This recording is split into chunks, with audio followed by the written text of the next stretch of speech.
Fizi News 24. Fizi News 24. Média d'information en temps réel. Média d'information en temps réel. Fizi News 24. Fizi News 24. Chombo cha habari kwa muda sahihi. Média d'information en temps réel.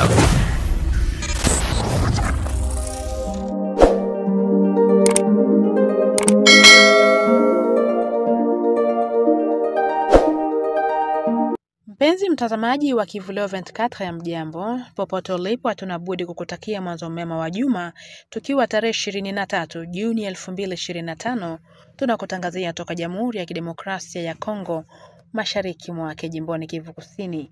Natasha Mingo Andrea linakuwa jina langu kwa utangazaji. Tuanze habari hizi tukiangazia habari za usalama.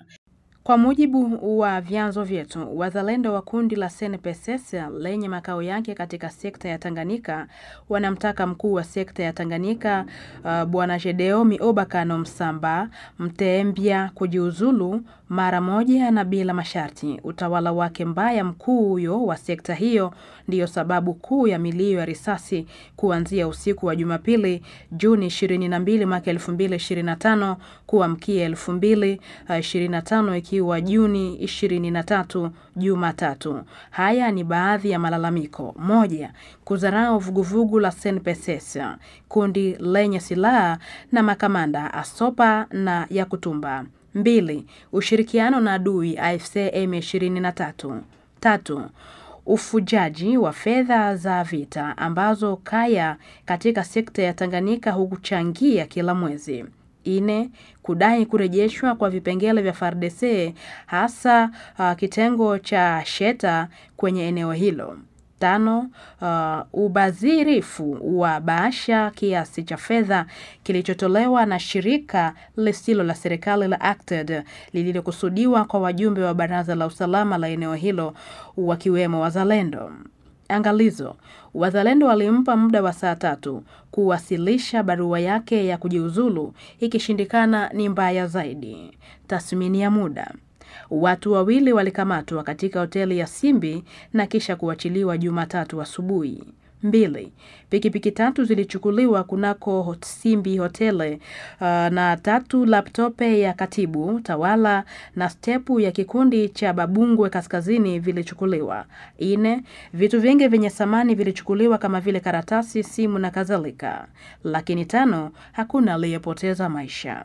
Ikumbukwe tukio hili lilianza majira saa 5 za usiku Jumapili na kuendelea hadi saa 1 za asubuhi za leo 23/2025, na usalama bado si shwari kwa sababu hawa wanamtaka mkuu wa sekta ya Tanganyika aweze kujiuzulu.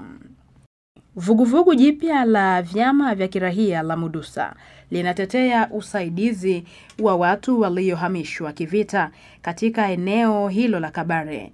Shirika hili lilisema haya katika ujumbe wa utetezi uliotumwa kwa watu wenye nia njema na mashirika ambayo yanaweza kutoa msaada. Shirika hili la kiraia limeeleza kuwa raia wengi ambao wako katika hali ya ukimbizi wanapitia maisha magumu. Kwa upande wake, Elvis Chirimwami, presidenti wa shirika hili la kiraia maeneo ya Mudusa, kaeleza kuwa raia wengi ambao wako katika hali ya ukimbizi kutokana na hali ya usalama mdogo na kwa sasa wanakuwa katika hali ya ukosefu wa misaada.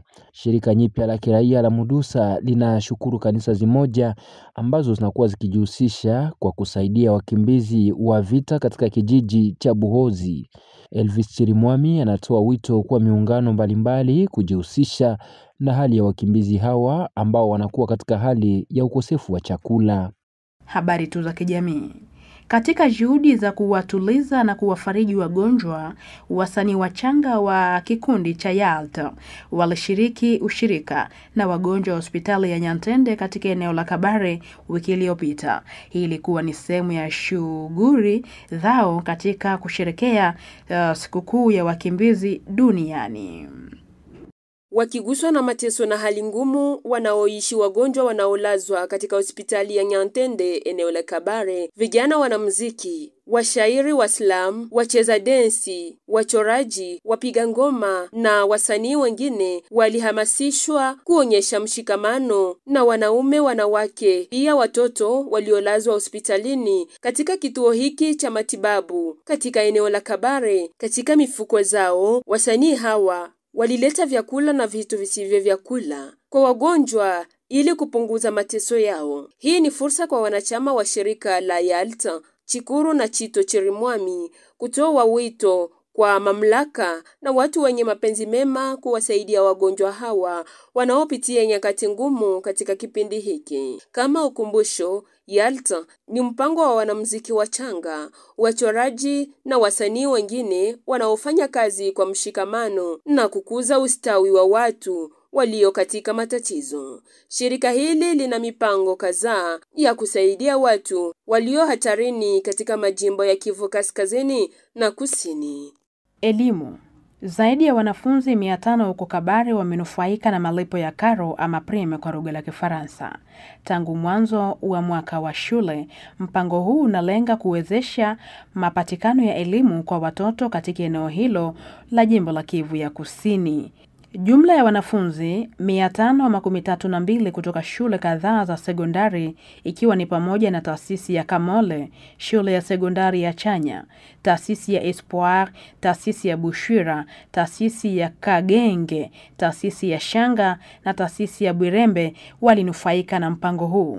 Wikendi iliyopita, wajumbe wa Profesa Placide Mutabunga walilipa awamu ya 3 ya karo za shule kwa wanafunzi hao.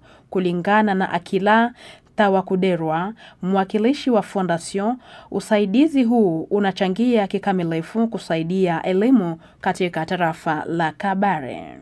Ni kuambia wazazi waendelee kulea watoto mzuri, waendelee kuchunga watoto mzuri na kuambia wajifunze sana. Fondation iko pale na kusema kama itaendelea kuwasindikiza na watoto wajikaze wafaulu. Ni maniere ya kuwaswete bonne chance kwa examen d'etat. Msaada kwa wazazi na wakuu wa shule. Wao malipo haya hujia kwa wakati unaofaa katika mwaka wa shule ulio na hali ngumu ya kiuchumi. Ni watoto ambao walikuwa na magumu ya kulipa, ambao walikuwa wamekwisha anza kufukuzwa wamoja, na ndipo professeur aliposikia na anakuja kuwasaidia. Geste ya Papa Placide iko sawa amani yenye natoka mbinguni. Wazazi hawakuwa na tumainia, walikuwa wanapoteza matumaini. Anakuja tena kuwapatia nguvu na furaha. Furaha sababu tuko mu mateso ya vita. Anawapatia tena furaha ya kuishi. Kwa kumbushia, Profesa Placide Mutabunga, mwenye asilia ya Kabare, amekuwa akijipatia umaarufu kwa ishara hii ya kuunga mkono elimu kwa miaka kadhaa. Wanafunzi 532 wamesaidiwa mwaka huu, karo zao za shule zimelipwa kwa miezi yote 10 ya mwaka. Afya. Kesi 13,902 za kipindupindu na vifo 664 vimerekodiwa tangu mwanzoni mwa mwaka wa 2025 nchini DRC. Kulingana na takwimu zilizotolewa Jumapili, Juni 22, 2023 na taasisi ya kitaifa ya afya ya umma, ambayo ilionya juu ya kuibuka tena kwa kipindupindu katika majimbo kadhaa ya Jamhuri ya Kidemokrasia ya Kongo. Mikoa iliyoathiriwa zaidi na janga hili la kipindupindu ni Kivu Kaskazini, Kivu ya Kusini, Tanganyika na Chopo. Kulingana na wenzetu wa Radio Kapi, kesi za kipindupindu pia zimeonekana kurekodiwa katika maeneo fulani ya mji mkuu wa Kinshasa, ambapo ongezeko la kesi zimerekodiwa kwa wiki moja, zikiwemo 41 kesi mpya, ikiwa ni pamoja na vifo 3. Katika taarifa hii kwa vyombo vya habari, INSP inabainisha kuwa kesi 136 za kipindupindu zimerekodiwa katika mji mkuu wa Kinshasa tangu mwanzoni mwa mwaka 2025. Ikikabiliwa na hali hii, Wizara ya Afya ya Umma, Usafi na Kinga ya Jamii kwa ushirikiano na washirika wake wa kiufundi na kifedha ilitoa kinga ya dharura kama vile inavyoonyesha taarifa hii kwa vyombo vya habari. Kituo cha operation ya dharura ya afya ya umma sasa imehamishwa katika hali ya majibu ya kiwango ya kwanza ili kuhakikisha uratibu wa hatua kwenye uwanja kama inavyotangaza INSP. Elimu. Baada ya zaidi ya miezi mitatu kuhama makazi yao kutokana na vita, wanafunzi kutoka jamii za Banankoyo na Banamuruya katika eneo la Masisi, Kivu Kaskazini wamerejea shuleni. Habari hii imetolewa na vyanzo vya ndani katika mahojiano na wenzetu wa Actualite.cd Jumatatu Juni 23, 2025. Kulingana na chanzo chetu, wakazi wa vijiji vya Banankoyo na Banamuruya katika eneo la Kisimba sehemu za Walikale, Kivu Kaskazini, wameanza kurejea kwenye vijiji vyao baada ya zaidi ya miezi mitatu ya kukimbia vita. Chanzo hicho kinaongeza kuwa baada ya hali ya utulivu wa muda mfupi kuonekana katika sehemu hili la Walikale ambayo imekumbwa na ukosefu wa usalama kwa miezi kadhaa, wakazi waliokuwa wamekimbia maeneo mengine sasa wanaamua kurejea nyumbani. Mara tu walipowasili, wakazi hawa walianza juhudi za kuokoa mwaka wa masomo. Katika sehemu hii ya elimu Kivu Kaskazini la 3, shule nyingi zilikaa zaidi ya miezi mitatu bila shughuli za masomo kwa sababu wazazi, wanafunzi na walimu wote walilazimika kuhama. Kulingana na vyanzo vya kimila vya eneo hilo, kurejelewa kwa shughuli za shule kumewapa matumaini kuhusu kuboreshwa kwa hali ya usalama. Vyanzo hivyo vinaeleza kuwa wanafunzi wa sekondari waliokuwa wamekimbia mbali pamoja na wakazi wao walikosa kufanya mtihani ya maandalizi ya mashindano ya serikali. Viongozi wa kimila wanatoa wito kwa kundi za ulinzi na usalama kudumisha nafasi zao zote ili kusaidia watoto kumaliza mwaka wa masomo licha ya kusoma kwa hali mgumu. Kwa jumla, shule kadhaa za msingi na sekondari za eneo hilo zilifunguliwa tena tangu siku ya 3 tariki 20 Juni ili kuendana na ratiba ya kitaifa. Habari za utamaduni.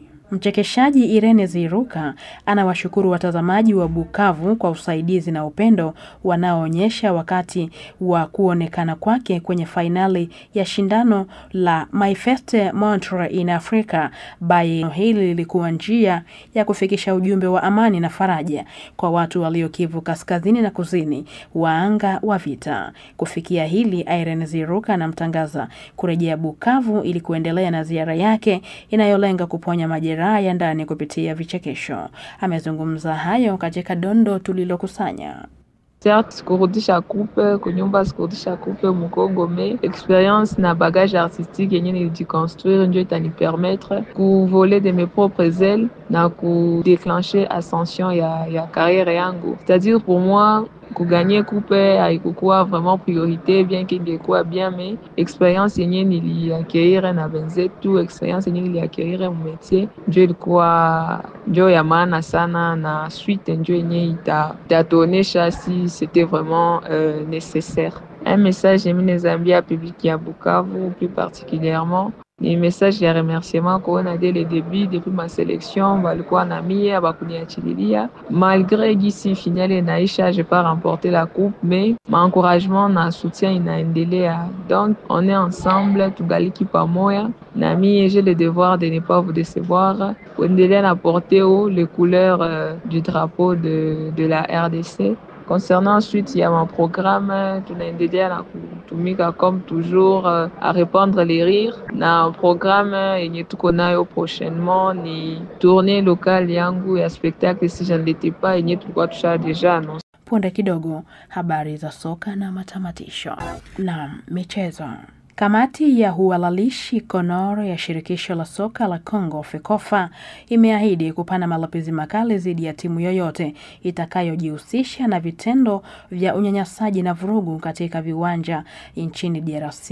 Kiongozi wa shirika hili Dieudonné Sambi alitoa taarifa hii katika taarifa iliyotolewa Jumapili Juni 22 mwaka 2025 ambayo nakala yake imesomwa kwenye chumba cha utungo cha kituo chenu cha matangazo. Aliwahimiza kamati ya usimamizi ya Linafoot na vile kuwajibika katika kuandaa kombe la Kongo la 59 kuamua safu ya sheria na kiwango cha vikwazo vya shirikisho kwa kuzitumia kwa ukali na bila hali ya akili. Kulingana na yeye, ni swala la kumfanya mtu yeyote ambaye tabia yake katika vifaa vya michezo na uwanjani huenda kinyume na maadili ya michezo na uchezaji mzuri. Dieudonne Sambi alihimiza kuchukua hatua za kibinadamu ambazo zinaweza kwenda mbali, kama marufuku ya shughuli yeyote inayohusiana na mpira wa mguu kwa lengo la usafi wa mazingira na maadili ya mazoezi ya mchezo huu katika DRC. Matukio ya hivi karibuni katika mechi kati ya FC Saint-Eloi Lupopo na TP Mazembe huko Lubumbashi yalisababisha upotezaji wa maisha ya mwanadamu, mchezo wa kuigiza ambayo ilishutua sana jamii ya michezo ya kando, ilisema vyanzo vya michezo. Na mtazamaji wa Kivu Leo 24, ni hapa ndipo tunatamatisha dira za leo. Asante kutukopa jicho na sikio mwanzo hadi tamati wa matangazo haya. Fizi News 24, média d'information en temps réel. Fizi News 24, chombo cha habari kwa muda sahihi. Média d'information en temps réel.